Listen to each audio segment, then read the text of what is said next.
Now, this was meant to appease everybody simply because, of course, everybody was very annoyed with the fact that the two ex-royals, the Sussexes, Harry and Meghan, the Duke and Duchess of Sussex, were seemingly still trading, benefiting, and of course having that wonderful association with the British monarchy by appearing on one of the world's most visited websites. Plummeted to the very bottom of the charts, that should have been enough. But as ever, there are two things that are now, shall we say, very annoying to many different people.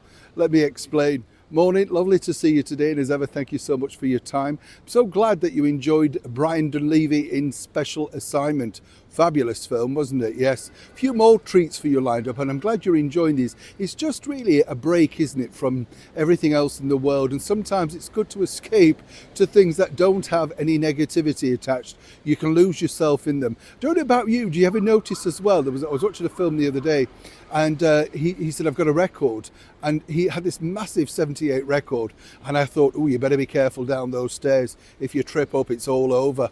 Yeah, and the guy in the foyer of the hotel said, oh, we've got a radiogram here, and I thought, those are words you never hear now, aren't they? Wireless radiogram. Anything else you think is terrible, isn't it? Things just go out of fashion so quickly, don't they? A little bit like Harry and Meghan, let me tell you. Seemingly they've been booted now down to the very level of nothings in, of course, the royal website. And rightly so, so many people say, what do they actually do for the monarchy, etc. Now, Prince Harry, we can tell you, is absolutely furious. You see, he's taken this quite badly, in fact, because it's not necessarily about just being booted off the website. He considers this his natural family right, and in some respects some might say that was the case. But then, of course, the other side of the coin is you've written books, trashed your family, and seemingly have called them out as racist, so why on earth would they want you on the website? Meghan, I have been told, is a little bit nonplussed. She's too busy trying to salvage the wreckage that is American Riviera Orchard, or whatever it's called, you know. Sounds like some kind of senior retirement home. I'm not laughing, we could all be in there. Maybe that could be a plot that she might make some money with, who knows? But what's fascinating is this. Now, as I say, they basically, you would have thought this would have like, oh yeah, everybody's happy, they've done what the public want, all that sort of stuff. No, it's the link now that they want removed. And it's a good pivotal point, this, when you think about it, because at the bottom is a link to the Sussexes website. But as many people have pointed out, the Duchess of York doesn't have a link on there. Now, she's a non-working member of the British monarchy, but does represent the royals in various stages. Zara Tindall, of course, is an independent business lady, but is also featured on there at points for, of course, her association with the monarchy. She equally could demand that her website should be featured.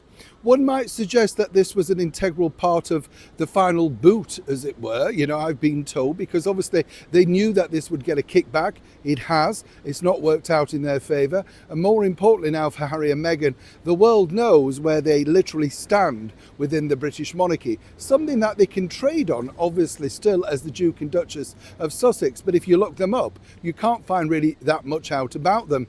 And they've number crunched the words to, well, some might say kindness, some might say really, why bother? And that could be the final outing. As I said, people tell me that this isn't over yet, and if there are any formal complaints, that really will be it. Wow, how far do you need to fall when you had it all? Neil Sean, Parliament, London.